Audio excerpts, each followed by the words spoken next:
বিয়ের কদিন পরেই যখন আমার স্বামীকে নিয়ে বাবার বাড়ি যাই, আশেপাশের মানুষ কানাকানি করছিল। আমার তুলনায় আমার জামাই দেখতে বেশি সুদর্শন। আমি শ্যামবর্ণর মেয়ে, পড়ালেখায় যতটা ভালো ছিলাম রূপের দিক থেকে ততটাই পিছিয়ে। নতুন নতুন বিয়ে করে বাবার বাড়ি যাওয়াতে জামাই আদরের কোনো কমতি ছিল না। কখন কোন পদ দিয়ে কি রান্না হবে মা যেন সেটা নিয়েই ব্যস্ত। পাড়ার মেয়ে দলে দলে নতুন বর দেখতে আসছে। আমার স্বামী বরাবরই একটু লাজুক প্রকৃতির। শালি দুলাভাইয়ের যে রসিকতা সেটাতে তেমন পটু নন। নতুন জামাইকে দেখতে এসে কয়েকজন চাচি কানে কানে আমাকে বলে গেলেন আমি যেন সবসময় পরিপাটি হয়ে থাকি, ভালো কাপড় চোপড় যেন গায়ে রাখি, চোখে কাজল যেন দেই। ওই ডাগর চোখে কাজল দিলে নাকি খুব মানায় আমাকে। আমি বুঝলাম শেষ কথাটা বলে উপরের কথাগুলো ওনারা ঢাকতে চাচ্ছেন। আমি নীরবে তাদের কথার সম্মতি দিলাম। বাবা বাজার থেকে ফিরে উঠানে দাঁড়িয়ে আমাকে জোরে জোরে ডাকছিলেন। আমি দৌড়ে গিয়ে দেখি বাবার ব্যাগ ভর্তি বাজার, তাও আমার পছন্দের। বাবাকে নিয়ে রান্নাঘরে গেলাম। বাবার রান্নার হাত অনেক ভালো।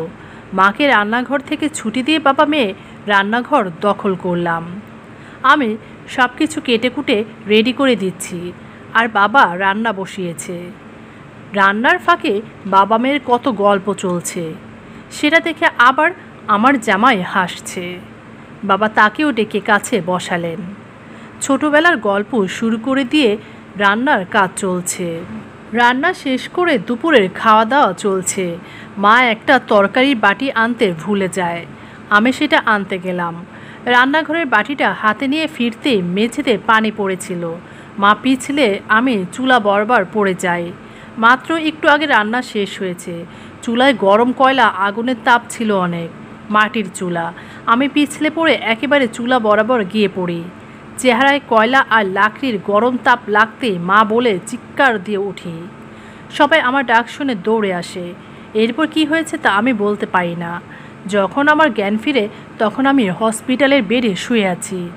মা বাবা আমার পাশে বসে আছে। মুখের একটা সাইড ব্যান্ডেজ করা আমার। চোখ খুলে তাকাতে দরজা দিয়ে আদিব এসে ঢুকলো, হাতে মেডিসিনের প্যাকেট। মা বাবার সাথে ভালো মন্দ কথা বলে আদিব বিদায় নিল। সরকারি চাকরি করে, ছুটি তো আর ইচ্ছে মতো কাটানো যায় না। মা বাবার সাথে কথা বলে মেডিসিনের ব্যাগটা হাতে ধরিয়ে বিদায় নিল, অথচ আমার সাথে একটা কথাও বলল না। হসপিটালে 5 দিন থাকার পর রিলিজ করে দিল। বাড়ি ফিরতে সবাই জড়ো হয়ে গেল। চেহারা পোড়ার যন্ত্রণা কতটা যে ভয়াবহ তা আমি হাড়ে হাড়ে টের পাচ্ছিলাম। রোজ রোজ ড্রেসিং, ব্যান্ডেজ যেন আকাশ সমান যন্ত্রণা। মুখের ত্বক শরীরে অন্য ত্বকের তুলনায় পাতলা হয়, সেজন্য ক্ষতটাও খুব গভীর। বাবা মা আমার পাশে থেকে 1 মিনিটের জন্য সরছে না। দুটো মানুষ একটানা বসে আছে।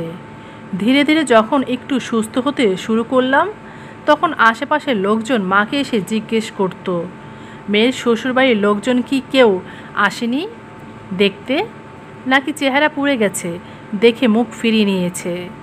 হ্যাঁ, তাই তো, কেউ তো আসেনি আমাকে দেখতে। আদিব যে গেল সেও তো আসেনি, এমনকি একটা কল পর্যন্ত করেনি। এসব চিন্তা করতে মাথা ভার হয়ে গেল আমার। আসলেই তো, কেন যোগাযোগ করবে আর? একই তো রূপ তেমন ছিল না আমার, তার উপর এখন আবার এই অবস্থা। বেচারা বউকে নিয়ে সমাজে চলবে কি করে? আর পোড়া জায়গায় কখনো আগের মতো মসৃণ হয় না। এই কুচকানো চেহারার যন্ত্রণা শুধু না হয় আমারই থাক, এটা আমিই বয়ে বেড়াবো। এর দায় আমার শ্বশুরবাড়ির তো নয়। বাবা মা ইনিয়ে বিনিয়ে মিথ্যে বলে যে আদিব কল করেছিল আমার কি অবস্থা জানতে। আমি মুখের ওপর বলে দিলাম মিথ্যা সান্ত্বনা আমাকে না দিতে। মা নীরবে চোখের পানি ফেললেন। বাবা আমাকে হাত ধরে ধরে পুকুর পাড়ে নিয়ে বসলেন। জীবন আসলে কিচ্ছু নয় রে মা। আমাদের মনটা যদি সুন্দর হয় আমরা সেই মন দিয়ে পুরো পৃথিবীটা মনের মতো করে সাজিয়ে নিতে পারি। আর যদি মনটা কুৎসিত হয় তখন আলো ঝলমলে পৃথিবীটাও আবর্জনার স্তূপ মনে হবে। জীবনটা তুমি যেমনভাবে চালাবে ঠিক সেটা তেমনই চলবে। তুমি আটকে থাকলে সময় কখনো আটকে থাকবে না। পৃথিবী তার নিয়মেই চলবে, শুধু তুমি পিছিয়ে থাকবে। রিভেঞ্জ অফ নেচার বলেও একটা কথা আছে। বাবার কথাগুলো সাহস পেলাম। নিজেকে নতুন করে তৈরি করলাম। বাবাকে বলে একটা ইন্টারমিডিয়েট কলেজে পড়ানো শুরু করি। আমি আমার তৈরি নিয়মেই চলছি। মা বাবাকে নিয়ে আমার সব। শ্বশুরবাড়ি কারোর সাথেই কথা হয়নি আর। আমিও আগ বাড়িয়ে যোগাযোগ করিনি। 3টা বছর এভাবে কেটে যায়। কলেজের অফিসে বসে আছি। কলিগরা শুনছি কার কথা বলা বলি করছে। আগে একজন টিচার ছিলেন, ওনার একটা বেবি হয়েছে, সবাই মিলে দেখতে যাবে। যদিও আমি পাইনি তাকে, তবু কলিগদের সাথে যেতে হলো। অন্যের ভালো কিছু দেখলেও মন ভালো হয়। ক্লাস শেষ করে রওনা দিলাম আমরা। বেশ দূরে একটা এলাকায় থাকেন। ঘরটায় ঢুকতে কেমন জানি মনটা ভার হয়ে আসলো। চোখ তুলে তাকাতেই দেখি দরজার ওপাশে আমার সেই পুরনো সুদর্শন স্বামীকে। আমি এক মুহূর্তের জন্য যেন নিজেকে একরাশ যন্ত্রণার সাগরের মধ্যে ডুবে যাচ্ছিলাম। এভাবে দেখা হবে কখনো চিন্তাও করিনি। সেও আমাকে দেখে কিছুটা থতমত খেলেও দুজনেই দুজনকে অপরিচিত হিসাবে এড়িয়ে চলছিলাম। অথচ মানুষটার সাথে আমার 1 মাসের সংসার ছিল। ছাড়াছাড়িও নিয়ম মতো হয়নি, তবে দূরত্ব সব ছাড়িয়ে দিয়েছে অনেক আগেই। পরিচয় পেলাম, উনি সেই প্রাক্তন শিক্ষিকার স্বামী। আমার দু চোখে পানি কোনো মতে আটকে রাখলাম। সোফার হাতলটা শক্ত করে ধরে নিচের দিকে তাকিয়ে আছি। একটু পরেই সেই প্রাক্তন শিক্ষিকা আসলেন বাচ্চা কোলে নিয়ে। এই সংসারটা আমার হওয়ার কথা ছিল, অথচ আজ বাচ্চাকে অন্য শিক্ষিকা কোলে নিতেই বাচ্চার চেহারার দিকে চোখ পড়ল আমার। এ কি, বাচ্চার চেহারার একপাশে বেশ বড় একটা অংশ জুড়ে জটুলের মতো দেখা যাচ্ছে, লাল ছোপ ছোপ দাগ, কানের লতি পর্যন্ত। আমি তখন কি করব বা কী বলবো কিছুই বুঝতে পারছিলাম না। শুধু মনে মনে বলছিলাম, আমি তো কাউকে বরদোয়া দেইনি, অভিশাপ দেইনি, তাও সেই পিতার দায়ে আজ তার বাচ্চা বয়ে বেড়াবে।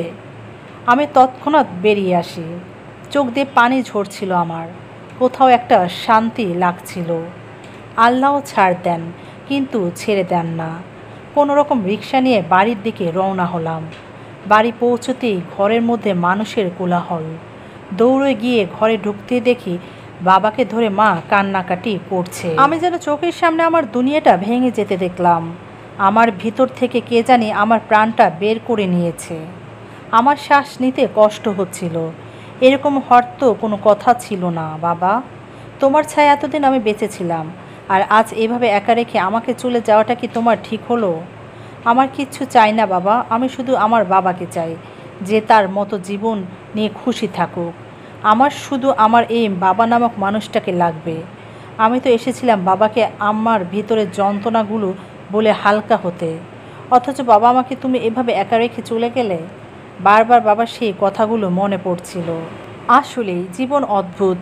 প্রকৃতি যেমন অন্যায় মেনে নেয় না, তেমনি প্রকৃতি কাউকে ধরে রাখে না। সময় হলে সব ছেড়ে দিতে হয়। গল্পটি ভালো লাগলে অবশ্যই চ্যানেলটিকে সাবস্ক্রাইব করবেন, লাইক কমেন্ট শেয়ার করে পাশে থাকবেন। ধন্যবাদ।